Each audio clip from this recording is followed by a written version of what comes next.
Salam jumpa Bapak Ibu trader sekalian. Hari ini tanggal 10 Januari 2019.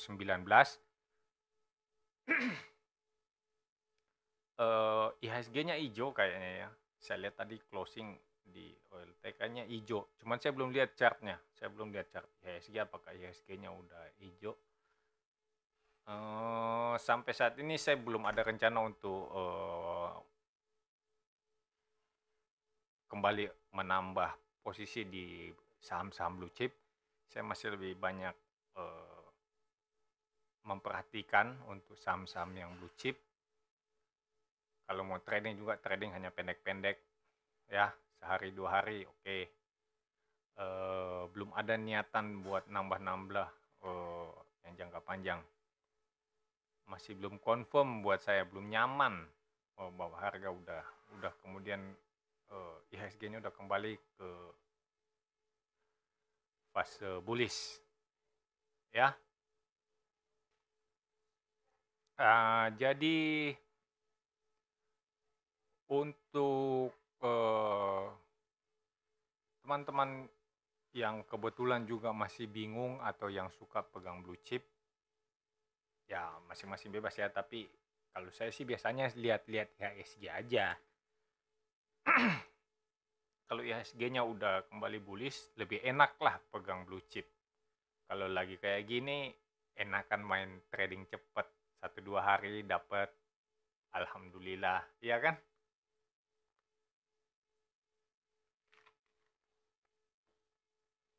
Untuk kawan-kawan yang baru ketemu sama channel kami, channel Stock Technician, jangan lupa di-subscribe. Terus kalau ada saham yang kira-kira mengganggu tidur nyenyakmu, silahkan dituliskan di kolom komen, nanti kita bahas. Jadi di sini saya mau tekankan lagi, mau ingatkan, ini kita bukan bahas stock pick ya. Yang saya bahas di sini lebih saya arahkan kepada cara melakukan analisa teknikal. Ya, praktek analisa teknikal. Jadi bukan stock pick. Saya bukan spesialis untuk kasih stock pick, enggak. Saya cuma melakukan analisa, memberikan contoh, nanti mungkin bisa kawan-kawan kembangkan sendiri gitu ya.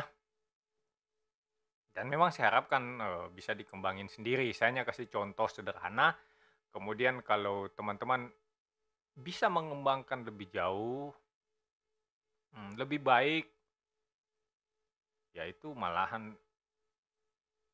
targetnya tercapai. Iya kan? Target kita itu supaya analisa teknikal itu makin banyak digunakan. Soal apa yang saya bagikan di sini cara melakukan analisa teknikal secara sederhana aja. Jadi indikatornya juga indikator standar, ya kan, nggak ada yang aneh-aneh. Caranya juga menentukan support, resisten, terus cara melihat tren, ya gitu-gitulah yang standar. Yang mudah-mudah aja, yang gampang dan menguntungkan. Nggak ada yang macam-macam kan, ya, nggak ada yang macam-macam. Coba kita lihat, mulai dengarkan saham yang pertama. Saya punya BBRI. Ya, kita lihat BBRI hari ini. Ini resisten ini ya, ini kuning ini kurang bawah, ini resisten yang mestinya dia ada di sini. Nah, ini kan kena di sini kan. Nah, ya ini resistennya. Dia udah ada di resisten. Apakah dia masih mungkin naik? Selalu ada kemungkinan naik. Selalu ada kemungkinan naik. Nggak ada yang tidak mungkin ya. Jadi bisa naik, bisa turun. Selalu ada 2 kemungkinan. Nah, kalau dia naik, saya punya target ada di kotak merah. Ya, kalau dia naik nanti targetnya itu ada di kotak merah. Begitu juga kalau dia turun, targetnya ada di kotak hijau. Ada di support ya. Supportnya ini di sekitar, mana angkanya nih? 3.680. Kuning ini kan ada di 3.750. Targetnya sendiri cukup jauh, ada di 3.940. ya. Target ada 3940, ya lumayan jauh. Boleh dihitung reward to risk ratio-nya seperti apa. Kalau mau ngambil ada dua pilihan, bisa ngambil kalau dia di atas kotak kuning, ya, dia di atas area kotak kuning, ambillah supaya sedekat mungkin dengan kotak kuning. Maksudnya apa? Supaya pada saat dia turun di bawah kotak kuning, itu nggak ada keraguan, cut loss aja dengan kerugiannya ya bisa diminimalisir. Karena dia dekat, ngambilnya dekat di atas kotak kuning sedikit. Jadi kalau dia turun di bawah kotak kuning, nggak terlalu besar resikonya kan, kerugiannya nggak terlalu besar. Begitu juga kawan-kawan yang mau nunggu, saya nunggu aja lah dia di kotak hijau, kalau dia turun saya ambil. Usahakan ambil sedekat mungkin dengan kotak hijau. Artinya average-mu itu diusahakan supaya dia ada di dekat-dekat support gitu. Kalau dia turun, begitu lewatin support, cut loss. Iya kan? Jangan terlalu ditahan-tahan gitu. Kalau dia kena batas cut loss, udah selesaikan, tutup posisimu. Ya, gitu ya. Itu resep paling sederhana supaya nggak nyangkut. Gitu. Kalau terlalu lama-lama nyangkut, kemudian mau trading apa besok? Ya kan? Nanti pas sadar-sadar, waduh udah gede, udah tanggung nih, sayang nih kalau di cut loss, kegedean. Jadinya nggak di cut loss, malah makin dalam, makin dalam, makin dalam. Oke ya. Nah, itu dipertimbangkan. Lanjut, saya punya apa nih? Punya Cars. Nah, coba lihat ini Cars. Dia ada di kayaknya all time high. Ini ada di area all time high ini ya. Ya, all time high ini juga saham baru di launching, baru IPO bulan Juni 2017 ya. Jadi historinya juga belum panjang. Kalau kita lihat dia punya pergerakan naik sampai ke resisten, terus dia turun menguji support, ya kan? Support testing, kayaknya mantul, bagus ini warna hijau candlenya. Nah, iya dia akan kembali testing warna kuning sampai kekuatannya cukup untuk menembus resisten di warna kuning ini ya. Jadi ini resistennya dari sebelah sini nih, kelihatan dari sebelah sini. Ya, ini ngambilnya dari sebelah sini nih, di angka sekitar 2800. Supportnya ambilnya, ini kelihatan kan support kan? Ngambilnya gampang aja ya, nggak sulit ya ngambil support gitu. 2640 ya, nggak sulit kan, saya cuma tarik saat ini support, nggak sulit. Kalau ini agak sulit, bukan agak sulit sih, ini agak membutuhkan usaha karena ini pakainya Fibonacci ya. Saya dapatnya dengan Fibonacci menentukan resisten. Jadi ini karena dia udah nggak ada lagi harga di atasnya yang bisa dijadikan patokan sebagai resisten, ya saya pakainya Fibonacci. Oke ya, bisa kita lanjut? Lanjutkah? Oke, berikutnya adalah LTLS. Nah ini juga saham satu ini agak tipis ya, dia punya bid offer ya, jadi bidnya dikit, offernya juga dikit, tipis-tipis, tidak cocok untuk yang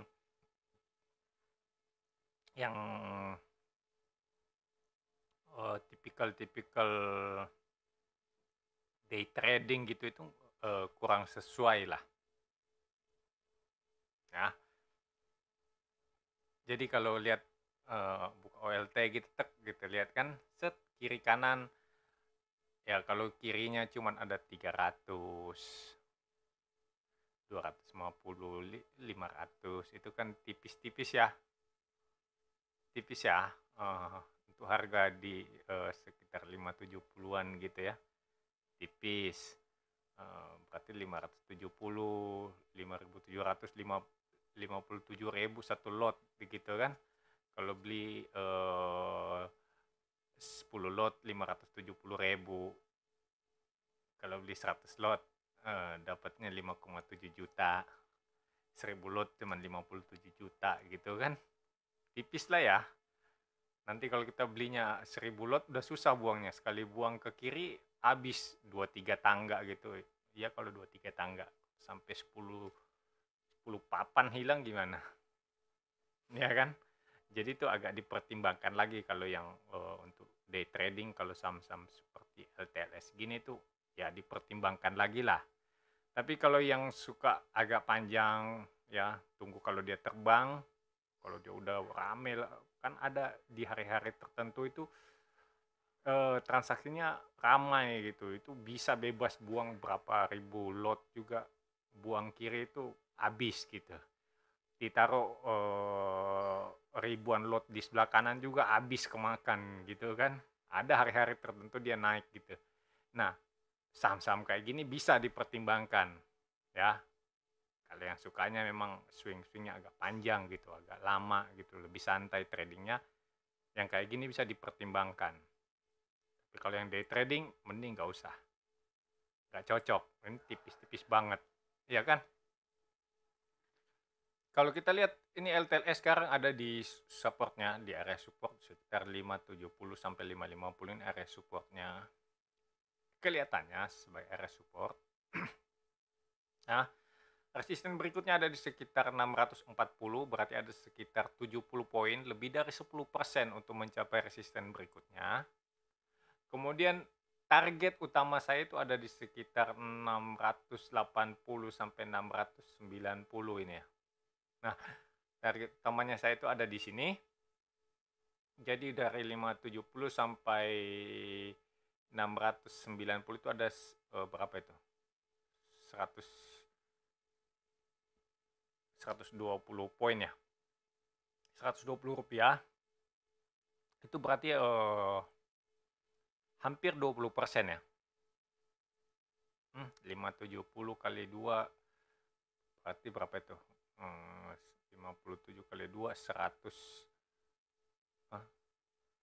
50 100 tambah 14 114 20%-nya. Kalau dia di atas berarti 120 ya, lebih dari 20% targetnya. Ya, jadi kalau target kayak gitu 20% ya lumayan lah ya untuk beberapa minggu ke depan trading dengan santai. Ya, ini hanya pemikiran gitu loh. Nggak semua orang cocok. Oke? Nggak semua orang cocok. Jadi jangan anggap bahwa setiap saham itu cocok untuk setiap orang, enggak ya, tergantung tipikalnya. Ada memang orang yang sukanya saham yang day trading gitu, yang rame kiri dan kanan, tebal-tebal. Nah, itu bisa saya rekomendasikan belajar tape reading deh sama Pak Yuza, dedengkotnya Forum Saham. Nah, boleh belajar sama dia.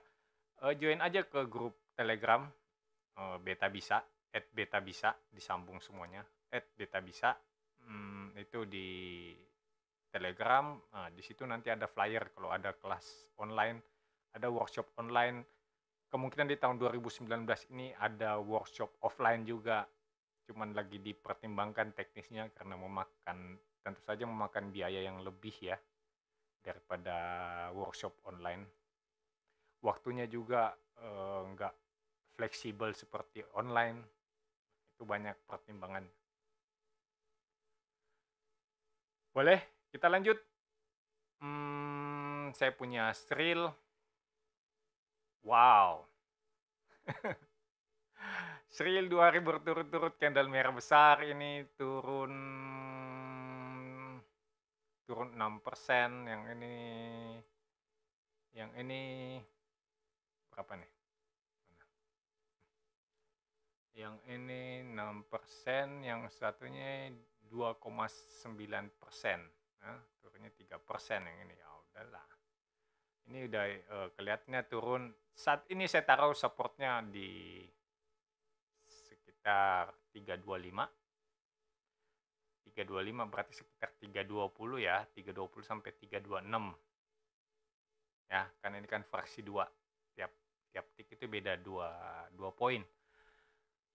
Supportnya di sini saya kira kalau dia masih bertahan di atas support hijau ini masih layak dipertimbangkan, ya, masih layak dipertimbangkan. Targetnya itu sedikit, cuma naik ke 336, 334 sampai 340 lah ya. 336 sampai 338 deket. Ya berarti cuman ada sekitar 10 poin. Karena ini kebetulan dia lagi downtrend. Ya, tren sangat singkatnya itu turun. Ya, tren sangat pendeknya itu turun. Belum ada ketahuan dia akan balik. Kalau menurut saya ini beresiko. Beresiko kalau dia ada di bawah kotak hijau ini mending cepat-cepat dibuang. Ya, mending cepat-cepat dibuang. Target yang lebih dramatis itu ada di sekitar 344 di sini ya. Itu semoga dia bisa kembali ke sini, ke area 344 ini. Kalau lihat sih ya agak miris juga ya, lihat ini gayanya ini Sril dia lagi turun gini. Tapi tetap ini kan low-nya masih ada di sini, ini low-nya juga masih ini masih lower low, high low, higher low. Ini masih higher low lagi ya. Ya kita nggak boleh zuzon ya nggak boleh zuzon. Siapa tahu aja dia ini bikin higher low di sini kan, mau bikin higher high lagi ya kan, ya bisa aja. Makanya kita berjaga-jaga. Oke.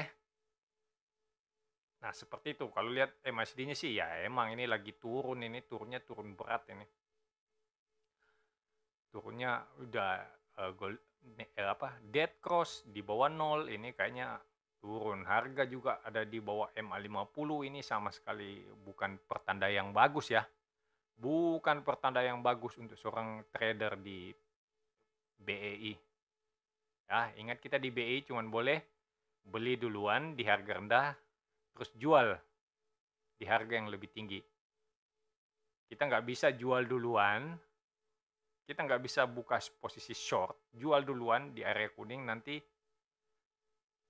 beli di area hijau, nggak bisa. Kita harus beli dulu di area hijau, terus jualnya di area kuning. Ya itulah anehnya aturan di Indonesia, retailnya dibatasin seperti itu. Ya kan? Ya, kalau main forex kan bisa dua arah, lebih enak. Untuk teman-teman yang baru ketemu channel ini, jangan lupa di-subscribe, like, terus kalau ada saham-saham yang ya mengganggu kenyamanan Anda, mau kita bahas sama-sama, tulis aja di komen, nanti kan dibahas di video berikutnya. Ya, nggak usah malu-malu, nggak usah ragu-ragu, tulis aja. Ya kan? Tulis aja. Itu dibaca, dibahas. Ya nggak? Lanjut. Saya punya IMAS. IMAS tadi naiknya cukup dramatis, 8,1%.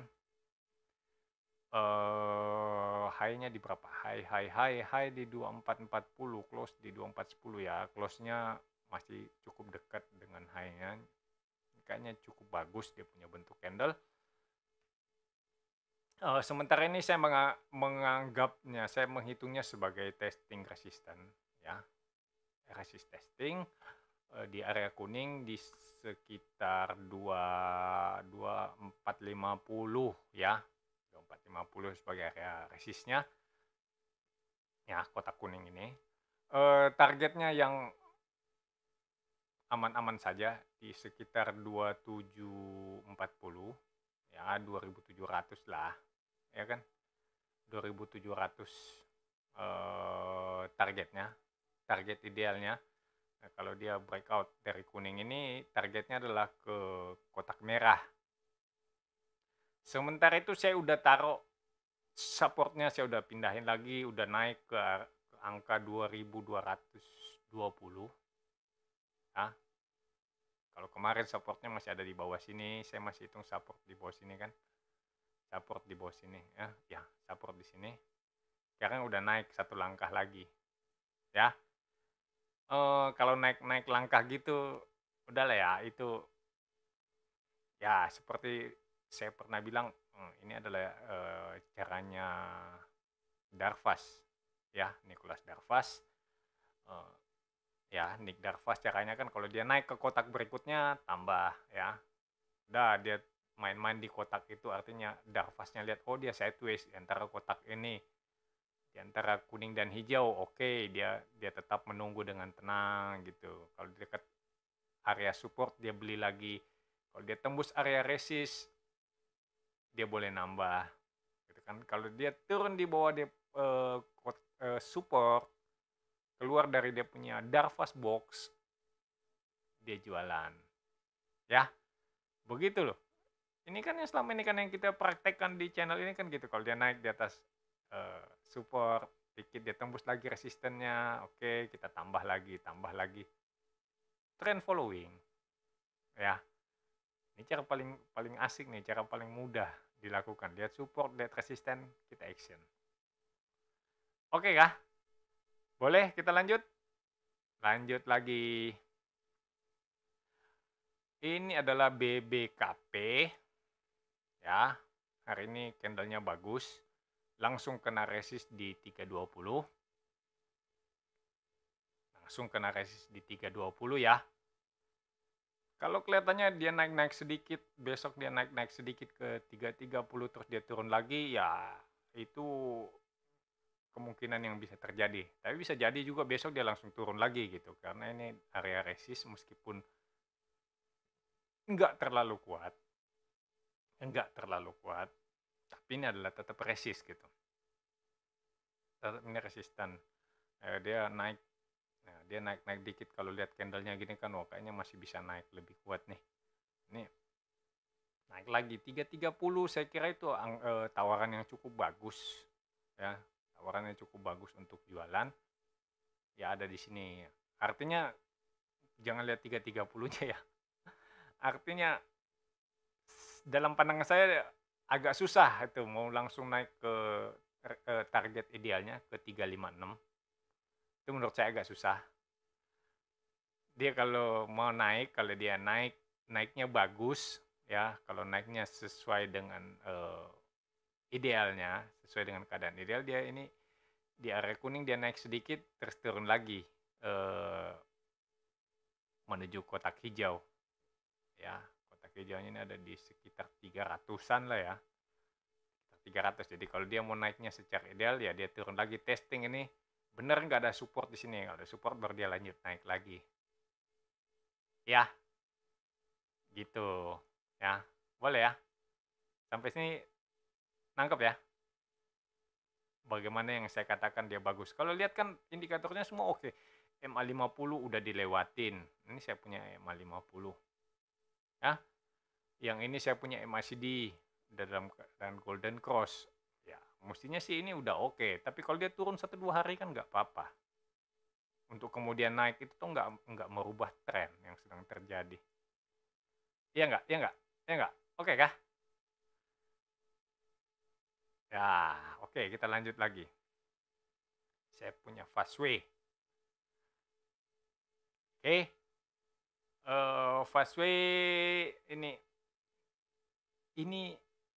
saya mesti katakan dulu dengan jujur bahwa ini adalah rekor harga tertinggi yang pernah dicapai oleh Fastway di sekitar 8.700-an ya. Ini 8.700 atau 8.800 ini. Ini adalah titik tertinggi yang pernah dicapai oleh Fastway. Kalau kemudian dia jalan turun seperti ini ya ngitungnya retracement gitu. Kita ngitungnya dia ini jalan turun mah wajar aja setelah dia naik sekian lama. Dia naiknya cukup tinggi ya. Coba lihat. Ini adalah Fastway. Nah, ya, ini adalah area tertingginya. Kita sekarang memang lagi di area tertinggi. Setelah dia naik cukup jauh selama 2 tahun, kalau kemudian ya dari 2016 sampai 2018 pertengahan dia naik cukup tinggi. Kalau kemudian dari pertengahan 2018 sampai awal 2019 dia mengalami penurunan, ya setelah naik 2 tahun, ya 2 tahun penuh dia naik terus dia istirahat barang setengah bulan, ya mohon maklum aja, ya kan, harap maklum aja kan, ya kan, masih wajar saya kira. Target penurunan saya sendiri itu ada di area kotak hijau, tetap supportnya ada di sekitar 6.700. 6.700 ya. Ya, jauh sekali, masih jauh. Harganya sekarang masih ada di 7.550, masih ada 1.000 lagi. Masih ada sepertujuhnya lagi dia harus turun. Sepertujuh berarti berapa itu? Seperlima kan 20%. Sepertujuh itu lebih kecil sedikit ya, sekitar 15 lah. Ya kan 15%. 15% lagi dia harus turun. Ya kan? Nah, dia masih turun sekitar 15% untuk sampai ke area kota hijau sebagai support. Tanda-tanda buruknya bagaimana kalau lihat dia mau kotak hijau? Ya tentu saja kalau dia menembus support yang kuning ini. Support kuning ada di berapa? Ada di 7.100 ya. 7.100 area supportnya sekarang. Jadi kalau dia kelihatannya mau turun, dia di 7.100 nggak kuat. Ini akan turun lagi. Masih wajar ya. Naik 2 tahun kemudian dia retrace setengah tahun mah masa udah dianggap kurang keterlaluan. Masih wajar. Ya. Jadi kalau dia naik terus turun ya jangan terus langsung dianggap wah ini udah berbalik, enggak lah. Ini adalah fase sideways-nya, belum kelihatan kalau dia akan turun. Kita anggap ini sebagai sideways aja. Dari gelombang besar yang selama 2 tahun ya selama 6 bulan ini, setengah tahun ini kita anggapnya dia masih sideways, belum ada tanda-tanda apakah dia akan bearish atau bullish. Nanti kita lihat. Sejauh ini sih apa ini? Belum lah ya. Belum ada tanda-tanda akan berbalik arah sih. Belum, apakah ini double top? Apa triple top? Nah, kalau mesti kita lihat lagi. Kita mesti cek lagi nih, bener nggak ya double top? Kalau ini saya udah cek, bukan head and shoulder. Yang ini bukan head and shoulder. Saya udah cek. Tidak ada indikasi head and shoulder. Tapi kalau di sini saya nggak tahu ini kita mesti cek dulu. Ini apakah ini double top atau enggak? Soalnya volumenya kecil-kecil di sini. Jadi mesti lebih diperhatikan ini. Apakah ini double top? Ya, silahkan diperiksa lagi. Nah kan? Kalau menurut saya sih enggak lah. Masih santai ini. Masih dalam batas wajar dia retrace. Oke kah? Oke. Nah, saya kira cukup. Jangan lupa subscribe, like, dan komen untuk saham-saham yang akan kita bahas di video berikutnya. Salam cuan untuk kita semua.